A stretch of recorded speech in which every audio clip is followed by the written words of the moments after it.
আসসালামু আলাইকুম, সবাইকে শুভেচ্ছা। মাসুম মাহবুব দেখছেন ওপেন দ্য ইউটিউব চ্যানেল এবং মাসুম মাহবুব ফেসবুক পেজ। নাসির মালিক সিঙ্গাপুর থেকে একটি প্রশ্ন করেছেন, ভাই আমি যে কত মেসেজ করি, আমার মেসেজের কোনো উত্তর দেন না। আমি সিঙ্গাপুরে রাত জেগে আপনার খবর দেখি। ভাই আমি আজকে আপনার মেসেজের উত্তরটি দিলাম। আশা করি আপনি খুশি হয়েছেন, কারণ লাইভের মধ্যে মেসেজগুলো আসলে চোখে পড়ে না। আর যেগুলো আমার চোখে পড়ে আমি চেষ্টা করি, অনেকের নাম মাঝে, মাঝে উচ্চারণ করি। আবার অনেকে বলেন যে, "ভাই নাম-টাম বলার দরকার নাই। আমরা খবর শুনতে চাই।" ভাই আপনারা ওসমান হাদি ভাইকে নিয়ে কিছু বলেন না কেন? ভাই অনেক বলছি ওসমান হাদিকে নিয়ে। বলি না মানে কি? বলছি অনেক। এখন আন্তর্জাতিক খবরের মধ্যে তো ওসমান হাদিকে টেনে আনতে পারি না। বাট বাংলাদেশের খবর আবার শীঘ্রই করছি। কাল পরশু থেকে আবার দেখবেন বাংলাদেশের প্রসঙ্গ টেনে আনবো। তাতে যাদের ভালো লাগবে লাগুক, না লাগলে না লাগুক। বাট বানান ভুল আছে ক্যাপশনে। তাই নাকি? ওকে, ঠিক করব। আমার অ্যাডমিন কি করছে আমি চেক করিনি। আমি লাইভটা শেষ করে ঠিক করে দেব। দর্শক,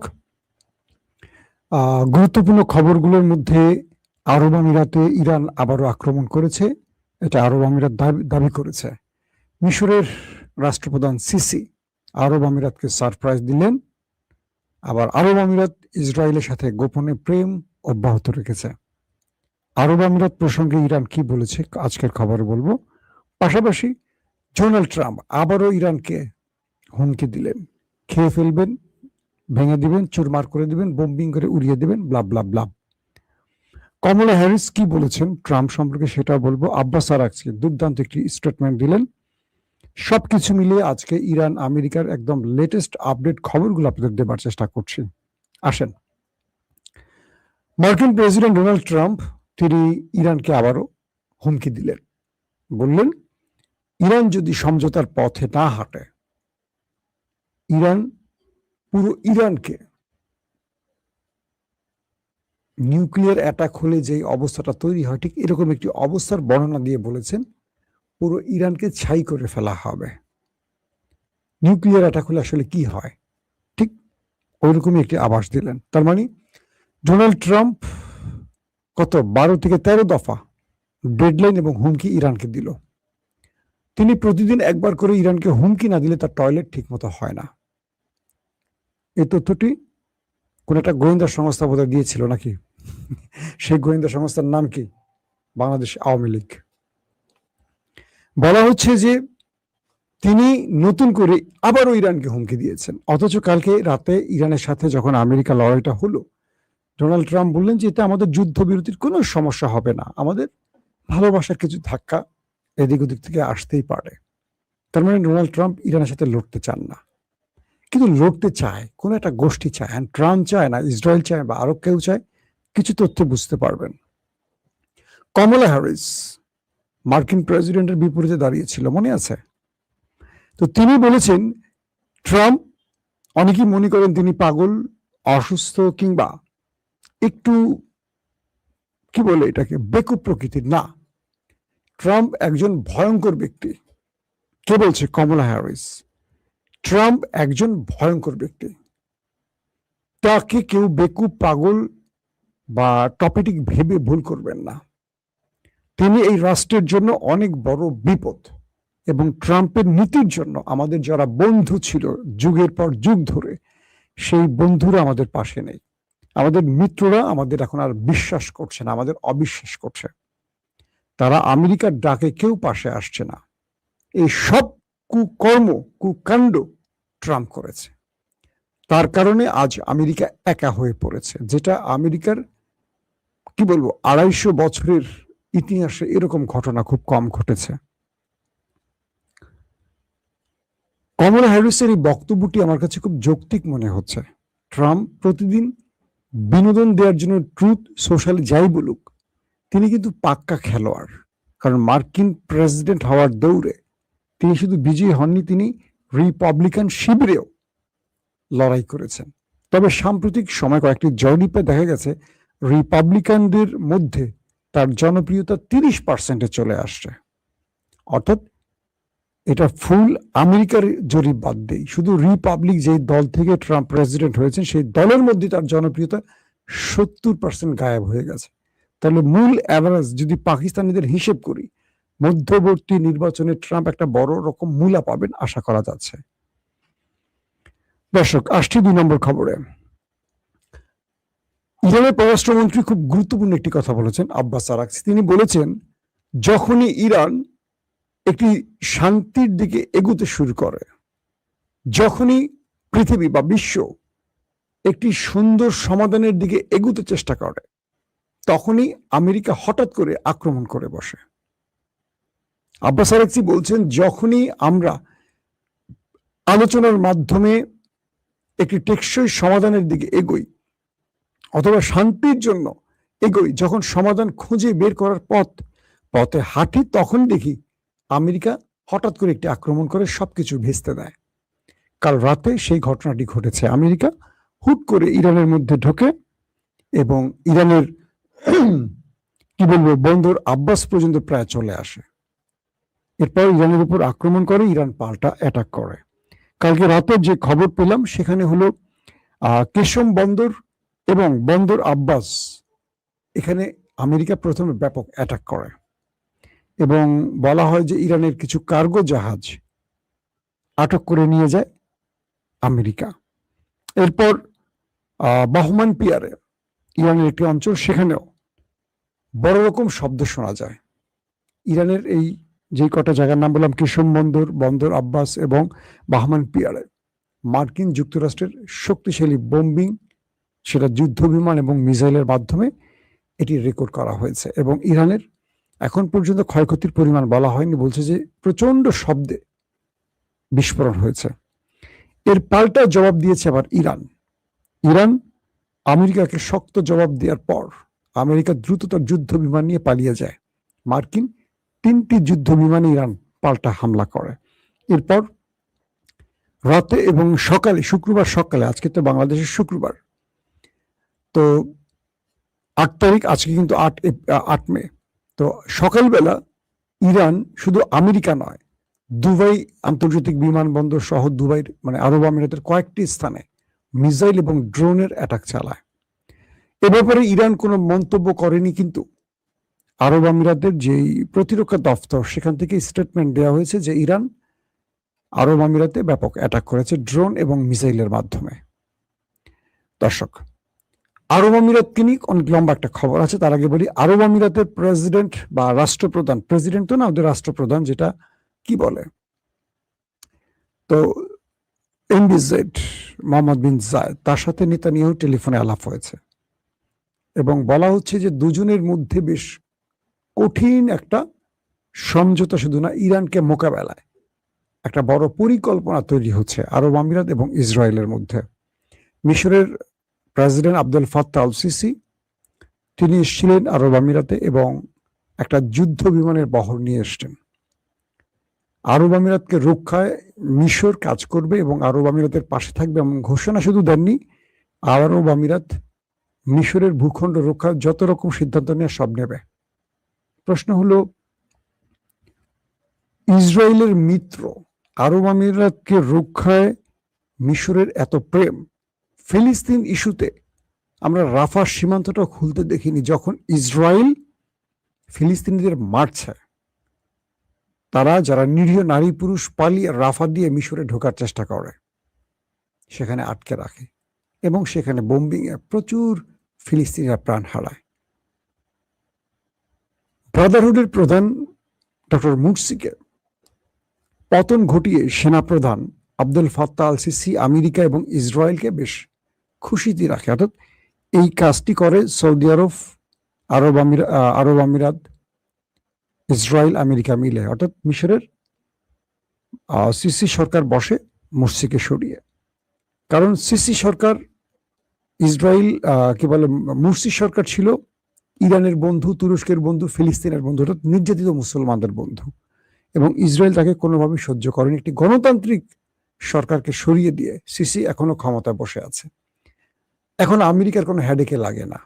আমেরিকা গণতন্ত্রের কথা পুরো পৃথিবীতে বলে, কিন্তু ইসরায়েল নামক মিশর নামক দেশটিতে কেমন গণতন্ত্র চলছে জানি না। পাকিস্তানের মতো জায়গায় কোনো গণতন্ত্রের নাম নেই, কিন্তু বসে আছে ফিল্ড মার্শাল আসিম মনির রাষ্ট্রপ্রধান হয়ে, কিন্তু নামে মাত্র তিনি সেনাপ্রধানের চেয়ারের নামটি উল্লেখ করছেন, কিন্তু তিনি সমস্ত ক্ষমতার মালিক। আমেরিকা তার ইচ্ছে মতো তার পছন্দের ব্যক্তিদেরকে এভাবে বসান, তখন তাদের গণতন্ত্রের কথাগুলো শুনলে আসলে হাসি পায়। তো আজকে মিশর আসছেন আরব আমিরাতকে রক্ষায়। ইরান বলছে আরব আমিরাতকে নিয়ে যে আমাদের প্রতিবেশী যে বিশ্বাসঘাতক আছে, মানে আরবের কয়েকটি রাষ্ট্রের মধ্যে আরব আমিরাতকে উদ্দেশ্য করে বলছে যে আমরা তাদেরকে সতর্ক করতে চাই, তোমার যে বড় আব্বা আমেরিকা সেই পালাবে দু একদিনের মধ্যে, আর বাকি যাদের সাথে তুমি গোপনে প্রেম করছো, মানে লটর পটর করছো, তারা সামনে এগোবার সাহস পায় না। তোমাকে সতর্ক করছি, তুমি ইরানকে নিয়ে ষড়যন্ত্র করো না। তোমার দেশ থাকবে, তুমি থাকবে না, তোমার প্রাসাদের ইট কিন্তু খুলে নিয়ে আসবো একটা একটা করে। ইরান বলছে যে বিশ্বাসঘাতক আরবদেরকে সর্বোচ্চ মূল্য দিতে হবে, যারা আমেরিকা এবং ইসরায়েলের সাথে গোপন প্রেম চালাবে ইরানের বিরুদ্ধে, তাদেরকে অনেক বড় মাসুল দিতে হবে, অনেক বড় মূল্য দিতে হবে। যে কারণে আজ সকালে দুবাই আন্তর্জাতিক বিমানবন্দর শুধু নয়, আরব আমিরাতের উল্লেখযোগ্য কয়েকটি জায়গায় বড় রকম অ্যাটাক হয়েছে, যদিও ইরান এখনো মুখে কিছু বলেনি। এখন আরব আমিরাত বলছে যে তারা ইন্টারসেপ্ট করেছে, কিন্তু আমরা যে ফুটেজ দেখেছি সেখানে আগুন জ্বলতে দেখেছি, ইন্টারসেপ্ট করলে আগুন ধরার কথা না। অন্যদিকে সৌদি আরব কিছুটা নড়েচড়ে বসছে। সৌদি আরব আমেরিকাকে তার দেশের ঘাঁটি, বিমানবন্দর কোনো কিছু ব্যবহার করতে দেয়নি। তার মানে সৌদি আরব ইরানের সাথে গোপনীয় একটি সমঝোতায় আছে বলে মনে করা হচ্ছে, যে কারণে সৌদি আরবের প্রতি ইরানের একটা সুদৃষ্টি আসছে। কিন্তু আরব আমিরাত পুরোপুরি ইসরায়েলের ক্রিয়ানক হয়ে কাজ করছে। ইসরায়েল এখন যা পারছে না আরব আমিরাতকে দিয়ে ট্রাই করছে, এবং বলা হচ্ছে ইরানের মধ্যে কয়েকটি আক্রমণ হয়েছে যেগুলো আরব আমিরাত করেছে। অর্থাৎ ইরানের মধ্যে আক্রমণ হয়েছে, সেই আক্রমণগুলোর জন্য ইরান সাসপেক্ট করছে আরব আমিরাতকে। কত বড় সাহস আরব আমিরাতের! চিন্তা করেন যে ইরানের মধ্যে আক্রমণ করছে ইসরায়েলের বুদ্ধি নিয়ে। দর্শক, আব্বাস আরাগচি আরো কিছু কথা বলেছেন যে আমরা আমেরিকার সাথে কোনো প্রকার ডিল করব না, যদি ডিল করে যে চুক্তিগুলো দিয়েছি, তবে ইরান এমন ডিল কখনো করবে না যাতে ইরান আমেরিকার কাছে নত হয়, ইরানি জাতি লজ্জিত হয়। আমরা আমেরিকাকে স্মরণ করে দিতে চাই, এমন ডিল ইরান মরে গেলেও করবে না, যাতে ইরানের জাতি তাদের কাছে নত হতে হয় বা লজ্জিত হতে হয়। তার মানে আমেরিকা যত যাই বলুক, ইরান তার সিদ্ধান্তে অটুট আছে, অটুট থাকবে। আমেরিকার ইচ্ছা মতো নড়াচড়া করবে না, এটি কনফার্ম। পাশাপাশি মার্কিন গোয়েন্দা সংস্থা সিআইএ রিপোর্ট দিয়েছে যে ইরানের হাতে এখনো 75% মিসাইল ড্রোন এবং মোবাইল মিসাইল লঞ্চার অক্ষত আছে। আব্বাস আরাগচি বলছেন এই তথ্যটি সঠিক নয়। ইরানের কাছে 120 অস্ত্র এখন অক্ষত আছে। এখন বলবেন 100 ভাগের মধ্যে 120% হয় কি করে? মূলত আব্বাস আরাগচি বোঝাতে চেয়েছেন, আজকের দিনের আমার প্রথম দুটো লাইভে আমি কথাটা আবারও রিপিট করছি, মূলত আব্বাস আরাগচি বোঝাতে চেয়েছেন যে আমেরিকার গোয়েন্দা বাহিনী সিআইএ বলছে 70-75% আছে অক্ষত।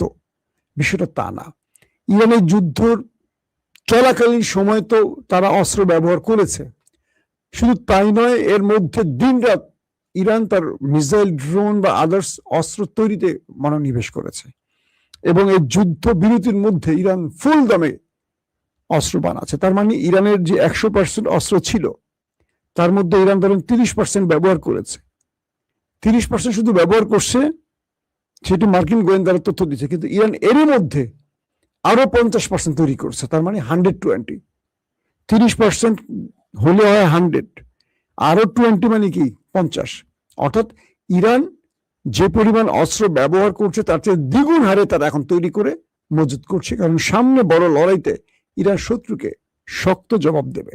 তার মানে ইরান এই মুহূর্তে তাদের হাতে 100 নয় 120% মিসাইল লঞ্চার, ড্রোন মজুদ রয়েছে, এবং এগুলো শত্রুর সাথে ব্যবহারের জন্য প্রস্তুত রাখা হয়েছে।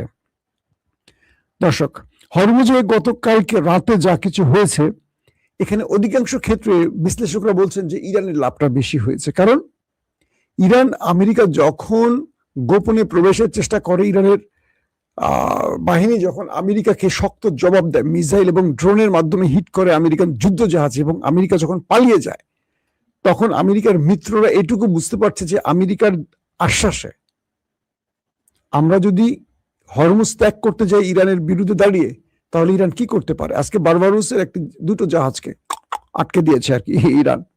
পাশাপাশি ইরানের অনুমতি ছাড়া যারা এই হরমুজের নিকটবর্তী প্রবেশ করছে তাদেরকে হিট করছে ইরান। তো ইরান আমেরিকার জাহাজে কালকে ধোলাই চালিয়ে যেটা প্রমাণ করেছে, আর আমেরিকা যে ব্যর্থতার প্রমাণ দিয়েছে, সেটা হলো যে ইরান কোনোভাবেই আমেরিকাকে ছাড় দিবে না, আর আমেরিকা কোনোভাবেই হরমুজে টিকতে পারবে না ইরানের বিরুদ্ধে। এটা আমেরিকার মিত্ররা বুঝে গেছে। তাই আমেরিকা যতবারই এই ব্লকেট দিয়ে ইরানের হরমুজ খুলতে চেষ্টা করে, ততবারই ইরান তাদের উপর অ্যাটাক চালায়। আর যখনই আমেরিকার উপর অ্যাটাক চালায়, বাকি মিত্ররা উঠে পড়ে পালায়। আরে আল্লাহ, আমার ওস্তাদ মাইর খেয়েছে। ওই যে মাঝে মাঝে শর্টস রিলস দেখি, একজন মাইর খেয়ে গেছে, তার বস্ত্র ডেকে আনছে, বস আমার মারছে, কে তোরে মারছে, চল দেখি। তো বস আসে, বস আসলে বসরই আগে প্যাদানি দেয়। তো বস উঠে পড়ে পালায়, তখন শিষ্যকে কাম তো সারছে, আমার বসে যদি এরকম মাইর খেয়ে, তাহলে আমার অবস্থা কি হবে। তো যখনই ইরান আমেরিকার উপর ধরে চালে, তখন বাকিরা আবার পালায়। তো এইভাবে মোটামুটি হরমুজের পুরো কন্ট্রোল ইরান রাখছে। শুধু তাই নয়, বাকি মিত্ররাও এইটুকু বুঝে গেছে যে আমেরিকা হরমুজে টিকতে পারবে না ইরানের সামনে, অত ইরানের সাথে দিকদারি করে আর লাভ হবে না, ইরানের কাছে মাথা নত করে ওস্তাদ বলে ইরানের সাথে সমঝোতা করা লাগবে। দর্শক, ইরানের 3টি জাহাজ হরমুজ ত্যাগ করেছে আজকে আমেরিকার নাকের ডগার সামনে দিয়ে, এবং আমেরিকা চেয়ে চেয়ে দেখেছে, কিচ্ছু করতে পারেনি। এবং আরো কিছু খবর আসছে যে হিজবুল্লাহর সাথে, অর্থাৎ লেবাননের সাথে, দক্ষিণ লেবাননে ইসরায়েলের সাথে ব্যাপক অ্যাটাক চলছে। দুই পক্ষের মধ্যে হামলা পাল্টা হামলা অব্যাহত আছে। দর্শক, যে খবরটি দিয়ে শেষ করতে চাই সেটি হলো আরব রাষ্ট্রগুলোকে ইরান কিছু বার্তা পৌঁছে দিয়েছে যে তোমরা আমাদেরকে শত্রু ভেবো না, বাট তোমরা যদি আমাদের শত্রু ভাবো, আমরা যদি শত্রু হই, তোমাদের কপালে দুঃখ আছে। কারণ আমেরিকা আজকে হোক আর কালকে হোক গালফ ছেড়ে যাবে, আমেরিকা এখানে থাকতে পারবে না।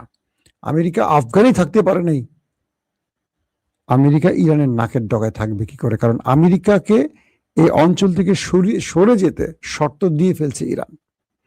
তো আমেরিকা যদি এই অঞ্চল ত্যাগ করে, আরবদের অবস্থা কি হবে একবার চিন্তা করেন।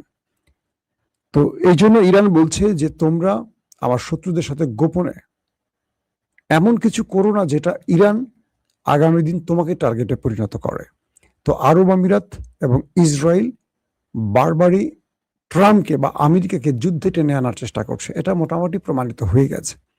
এবং আমিরাত মুসলিম বিশ্বের যে বিস্ফোরা, যাকে আমি সবসময় বলি মুসলিম বিশ্বের বিস্ফোরা, তারা আজকেও ইরানের বিরুদ্ধে নতুন করে পরামর্শ বা ইসরায়েলের সাথে পরিকল্পনা করেছে। এবং ইসরায়েল বা মিশর বিদেশি সেনাদের ঢোকানোর চেষ্টা করছে আরব আমিরাতে, এমন অভিযোগ উঠেছে ইরানের পক্ষ থেকে। ইরান বলছে আমরা প্রতিটি আরব দেশকে কঠিনভাবে মনিটর করছি, যখন মনে হবে কোনো দেশ আমাদের জন্য ভয়ঙ্কর হয়ে গেছে, আমরা সেই দেশটিকে 1 সেকেন্ডের জন্য ছাড় দেব না। সেই দেশটিকে মানচিত্র থেকে মুছে ফেলার জন্য যা করার লাগে ইরান করবে, এক তিল তাদেরকে ছাড় দেবে না। এখন ওমান ইরানের পক্ষে দাঁড়াচ্ছে, সৌদি আরব মোটামুটি ইরানের সাথে সমঝোতা করছে গোপনে, কাতার ব্যালেন্স করে চলছে, বাট ইরানের সাথে একটা ভালো সম্পর্ক আছে। বদমাশি করছে দুটো দেশ বেশি, আরব আমিরাত আর জর্ডান। ইরান এই দুটো দেশকে মাথায় রেখেছে আলাদাভাবে। এখন যদি কোনো কারণে ইরানের কাছে তথ্য আসে যে ইসরায়েলের অস্ত্র নিয়ে বা সেনাদের নিয়ে বা বাইরে কোনো সেনাদের নিয়ে আরব আমিরাত ইরানে আক্রমণ করেছে, এবং এটা ইরান প্রমাণ পেলে ধরবেন আগামী 2-1 দিনের মধ্যে আরব আমিরাতে ম্যাসিভ আকারে হিট করবে ইরান। আরব আমিরাত যতই প্রতিরক্ষা আনুক, কাজ হবে না, কারণ আমেরিকা বসে থেকে আরব আমিরাতকে রক্ষা করতে পারেনি আকাশ প্রতিরক্ষা দিয়ে। যত রকম প্রতিরক্ষা ব্যবস্থা আছে কিচ্ছু পারেনি। সবচেয়ে বেশি আরব আমিরাতে হিট করেছে ইরান, সবচেয়ে বেশি।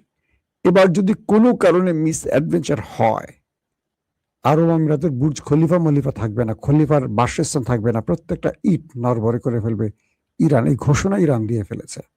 এখন দেখতে চাই কি হয় আগামী কয়েক ঘন্টার মধ্যে। আর ট্রাম্প যে ইরানকে আবার হুমকি দিয়েছেন, সেই হুমকির বাস্তবায়ন কিভাবে হয় সেটি আমরা দেখার অপেক্ষা আছে। প্রত্যেকে ভালো থাকবেন। আল্লাহ হাফেজ।